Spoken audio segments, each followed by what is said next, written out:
JEE advanced 2024లో అన్ని కేటగిరీల్లో 10లోపు 15 ర్యాంకులు సాధించిన నారాయణ. నాలుగోసారి ఆంధ్రప్రదేశ్ ముఖ్యమంత్రిగా ప్రమాణ స్వీకారం చేసిన నారా చంద్రబాబు నాయుడు గారికి, ఉప ముఖ్యమంత్రి పవన్ కళ్యాణ్ గారికి సుమన్ టీవీ తరపున హార్దిక శుభాకాంక్షలు. ఏపీలో వైసీపీ ఘోర ఓటమి పాలైంది. వార్ వన్ సైడ్ అన్నట్లుగా కూటమి దుమ్ము లేపింది. ప్రభుత్వాన్ని కూడా ఏర్పాటు చేసింది. ఈ నేపథ్యంలో మరికొన్ని రోజుల్లో అసెంబ్లీ సమావేశాలు కూడా ప్రారంభం కానున్నాయి. అయితే ఈసారి అసెంబ్లీలో ప్రతిపక్ష హోదా ఎవరికి దక్కనుంది? ప్రతిపక్ష నేత ఎవరు? వైసీపీ అధినేత జగన్ ప్రధాన ప్రతిపక్ష నేత కాగలరా? అసలు ఈ హోదా దక్కడానికి ఉన్న నిబంధనలు ఏంటి? అసలు అసెంబ్లీలో జగన్ ఎక్కడ కూర్చుంటారు?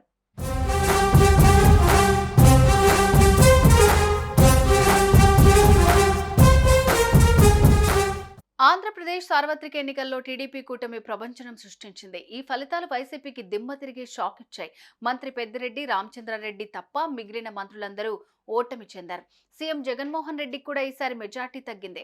వైసీపీ కంటే మెరుగ్గా జనసేన సొంతగానే 21 స్థానాల్లో గెలుపొందింది. టీడీపీ 135, బీజేపీ 8 సీట్లు కైవసం చేసుకున్నాయి. దీంతో ఆంధ్రప్రదేశ్లో కూటమి ప్రభుత్వం కొలువుదీరింది. ఏపీ ముఖ్యమంత్రిగా చంద్రబాబు నాయుడు ప్రమాణ స్వీకారం చేశారు. 23 మంది మంత్రులతో కేబినెట్ కొలువుదీరింది. ఇక అసెంబ్లీ ఎన్నికల్లో ఎమ్మెల్యేలతో ప్రమాణ స్వీకారం చేయించాల్సి ఉంటుంది.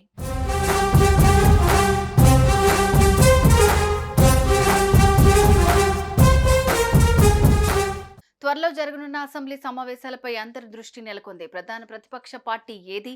ప్రతిపక్ష నేత ఎవరుంటారనే సందేహాలు వ్యక్తమవుతున్నాయి. 1977లో రూపొందించిన నిబంధనల ప్రకారం పార్లమెంట్ లేదా శాసనసభలో ప్రధాన ప్రతిపక్ష హోదా కలిగిన పార్టీ నేతకు కొన్ని సదుపాయాలు కల్పించారు. దాని ప్రకారం ప్రధాన ప్రతిపక్ష నేత హోదా దక్కాలంటే సభలో ఆ పార్టీకి కనీసం 10% సభ్యులు ఉండాలి. ఈ మేరకు ఏపీ అసెంబ్లీలో 18 సీట్లు దక్కిన పార్టీకే ప్రధాన ప్రతిపక్ష హోదా లభిస్తుంది. నిర్ణీత సంఖ్యలో సీట్లు దక్కిన పార్టీ నాయకుడిని ప్రధాన ప్రతిపక్ష నేతగా స్పీకర్ ప్రకటిస్తారు.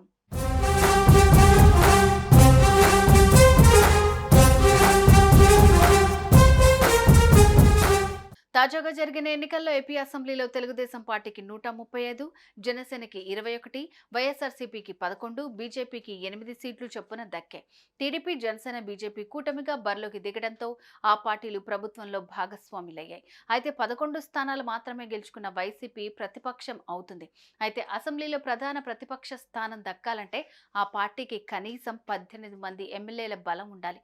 దీంతో ఇప్పుడు వైసీపీకి ప్రధాన ప్రతిపక్ష హోదా దక్కే అవకాశం కనిపించటం లేదని రాజకీయ విశ్లేషకులు అంటున్నారు. 2014-2019 మధ్య ప్రధాన ప్రతిపక్ష నేతగా జగన్మోహన్ రెడ్డి ఉన్నారు. అప్పట్లో వైసీపీకి 67 అసెంబ్లీ స్థానాలు వచ్చాయి. అయితే తాజాగా ఎన్నికల్లో వైసీపీ కేవలం 11 స్థానాలకే పరిమితం కావడంతో జగన్ కి ప్రతిపక్ష హోదా దక్కే అవకాశం కనిపించడం లేదు.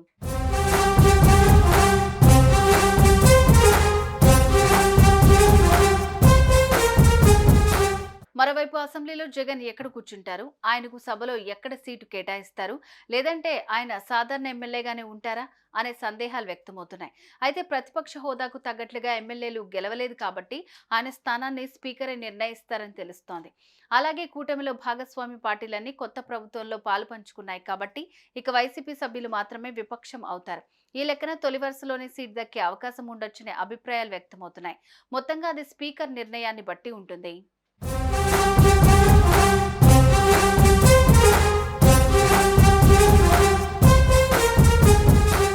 సుమన్ టీవీలో మీ పర్సనల్ అండ్ బిజినెస్ ప్రమోషన్స్ కోసం కింది నెంబర్కి కాంటాక్ట్ చేయండి.